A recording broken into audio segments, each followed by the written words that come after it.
ज़्यादा कन्फ्यूजन है, लोगों में काफ़ी ज़्यादा गलतफहमियाँ हैं। वो हरकत और एराब को यकसा तौर पे एक ही चीज़ समझते हैं। वो समझते हैं कि हरकत भी एक ही है और एराब भी, हालांकि दोनों में काफ़ी ज़्यादा फ़र्क है। हरकत एक अलग चीज़ है और एराब एक अलग चीज़ है। मैं मुख्तसर अर्ज़ करना चाहूँगा कि हरकत का ताल्लुक किसी लफ्ज़ के तमाम हुरूफ पे मौजूद हरकत से होता है और एराब का ताल्लुक सिर्फ़ और सिर्फ किसी लफ्ज़ के आखिरी हरफ पे जो हरकत होती है उससे ताल्लुक होता है। मैं मिसाल समझाता हूँ, साथ मुख्तलिफ तरीके से इस्तेमाल होती रहती हैं। जहाँ तक एराब और हरकत का समझना या समझाना है, मैं उम्मीद करता हूँ कि मैं यहाँ पे इंतहाई आसान तरीके से इस चीज़ को आप लोगों के सामने वाज़ा करूँगा और ताकि आपके लिए जो है इन चीज़ों का समझना इंतहाई आसान हो जाए। देखिए, असल मसला ये है कि हरकत का ताल्लुक किसी भी लफ्ज़ के साथ, किसी भी वर्ड के साथ, उन हुरूफ के साथ होता है जो आखिरी हुरूफ से पहले के हुरूफ होते हैं। मसलन यहाँ पे हम हरकत या हरकत की बात जिक्र करेंगे, वो ये कि यहाँ हम एक लफ्ज़ लेते हैं आबिदुन। अरबी ज़ुबान में इस लफ्ज़ को हम लेते हैं आबिदुन। आप आइन, अलिफ, बा और दाल को देख रहे हैं। इन तीनों हरूफ पर मुख्तलिफ किस्म की हरकत मौजूद है, लेकिन आइन पे जो हरकत है या यहाँ पे जो बा पे जो हरकत है, यहाँ ये बा वाली हरकत जो है, इस बा वाली हरकत को आप कसरा कह सकते हैं। आइन वाली हरकत को यहाँ पे जो है आप मफ्तू या फतह कह सकते हैं। लेकिन जहाँ तक दाल पे जो तनवीन आई हुई है, इस हरकत को हम ना ही मज़मूम कहेंगे और ना ही इसको हरकत की शक्ल में या हरकत के साथ ताबीर करेंगे, बल्कि ये वो वाहिद हरफ है जिस पे ये हरकत, तनवीन वाली हरकत या ज़म्मा या कसरा या फिर फतह की कोई हरकत आती है तो उस हरकत को हम एराब कहते हैं। क्यों? एराब का बदलना ही किसी लफ्ज़ की हैसियत और उसकी पोजीशन को बयान करता है। यहाँ अगर आप आइन पे मौजूद हरकत को देखेंगे जिसको हम फतह कहते हैं और बा पे मौजूद कसरा को देखेंगे, ये ऐसी हरकत है जो किसी भी हाल में इस लफ्ज़ से किसी दूसरी शक्ल में मुंतकिल नहीं होती या बदलती नहीं है। लेकिन इसी लफ्ज़ को आबिदुन जो लफ्ज़ यहाँ पे लिखा गया है, जब ये जुमले में इस्तेमाल किया जाएगा, जब किसी तहरीर में या अपनी तकरीर में हम इसको इस्तेमाल करते हैं, तो इस आबिदुन के ऊपर जो दाल के आखिरी हर्फ जो है इसके आखिर में जो ये तनवीन मौजूद है, ये मुख्तलिफ तरीक़ों से जो है इस्तेमाल होने की सूरत में बदलता रहता है इसकी यह एराब। मैं यहाँ पे मिसाल देकर समझाता हूँ, उम्मीद करता हूँ कि आप इस बात को अच्छे जा आबिदुन,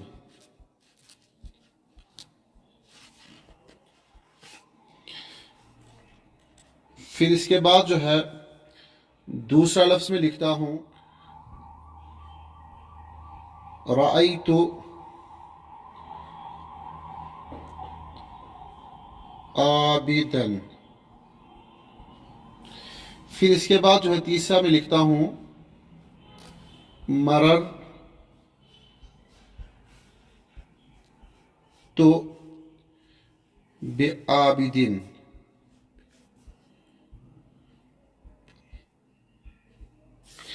अब यहाँ आप देख सकते हैं राइतु आबिदन में आबिदन का जो लफ्ज़ है, ये पूरा इस लफ्ज़ में जो है आइन की हरकत अपनी जगह बरकरार है, बा की हरकत अपनी जगह बरकरार है, लेकिन आबिदुन से ये आबिदन हो गया क्योंकि यहाँ पे आबिदन की जो पोजीशन है वो मफ़ऊल की है और मफ़ऊल पे जो एराब ज़ाहिर होता है उसको हम मंसूब कहते हैं, न कि मफ्तूह।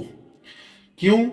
आइन मफ्तूह कहलाएगा न कि दाल मफ्तूह कहलाएगा, क्योंकि दाल जो है ये मंसूब है, ये किसी वजह से मंसूब हो गया है और आइन किसी वजह से मंसूब नहीं है बल्कि ये मफ्तूह है। ये ज़ाती तौर पे अपने हरफ पे इस एराब को लेके आया, इस हरकत को लेके आया है।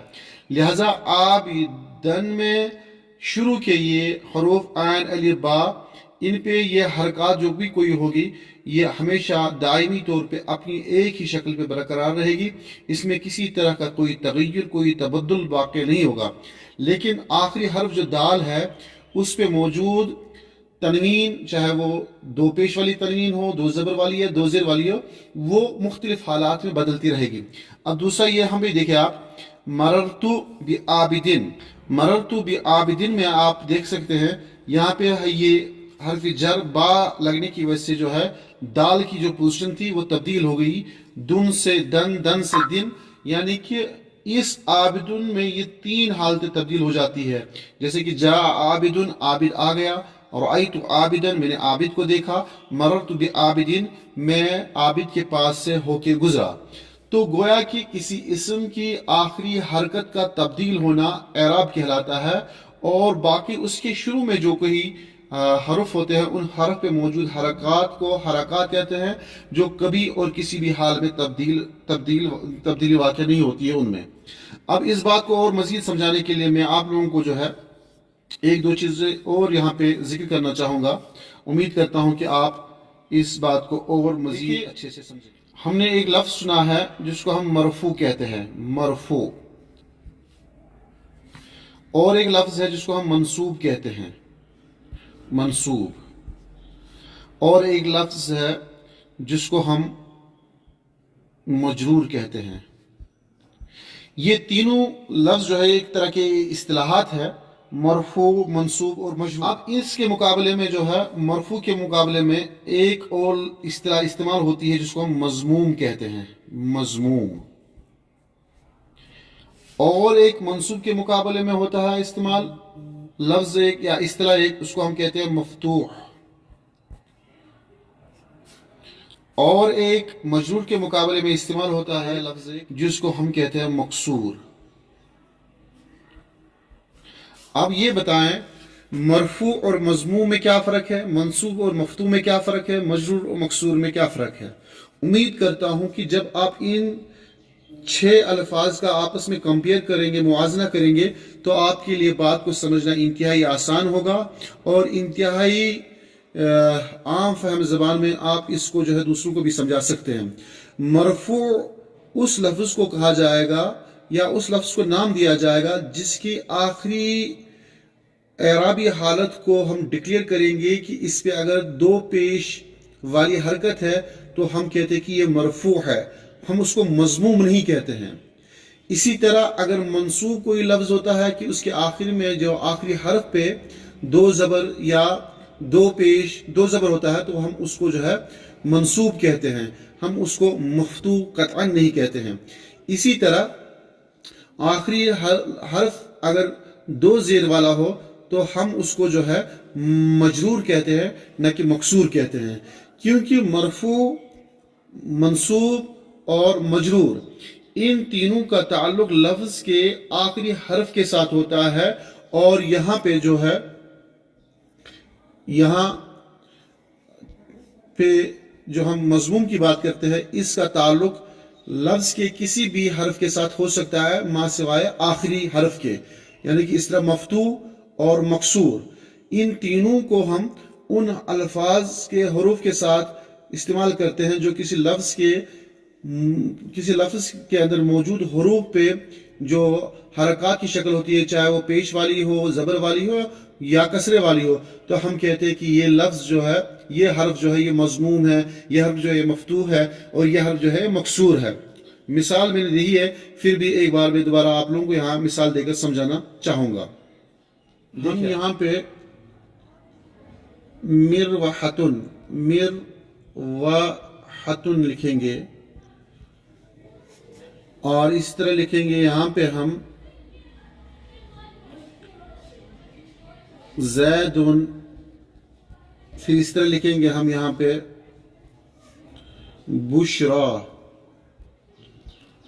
बुशरा। अब यहाँ पे मैं आप लोगों को ये बताना चाहूँगा कि यहाँ पे जो ये मीम है, ये मीम यहाँ पे मकसूर है न कि मजरूर। यहाँ पे यह हा मफ्तूह है न कि मंसूब। इस तरह यहाँ पे जो है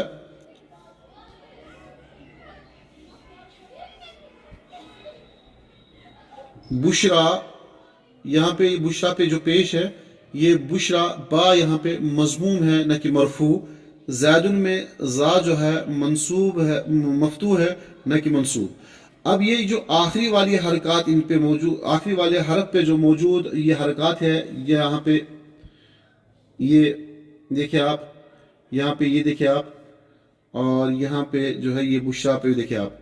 तो ये आखिरी वाली हरकत में जो मौजूद आप उन तनवीन वाली है, तो ये शक्ल जो है डिक्लेयर करेगी अपनी हालत के टाइम पे, अपने वक्त के टाइम पे, कि ये मरफू है या मंसूब है या मजरूर है।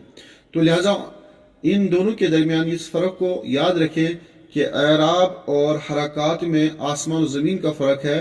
एराब का ताल्लुक लफ्ज़ के आखिरी हरफ से होता है, और हरकत का लफ्ज़ के बीच में मौजूद सारे उन हरूफ के साथ हो सकता है जिन हरूफ में मुख्तलिफ एराब, मुख्तलिफ हरकत आती है। तो ये मुख्तसर सी बात आप लोगों की खिदमत में अर्ज़ करना चाह रहा था। उम्मीद करता हूँ कि बात आप लोगों के लिए बिल्कुल वाज़ेह हो चुकी है। बहुत बहुत शुक्रिया। अस्सलाम वालेकुम व रहमतुल्लाह।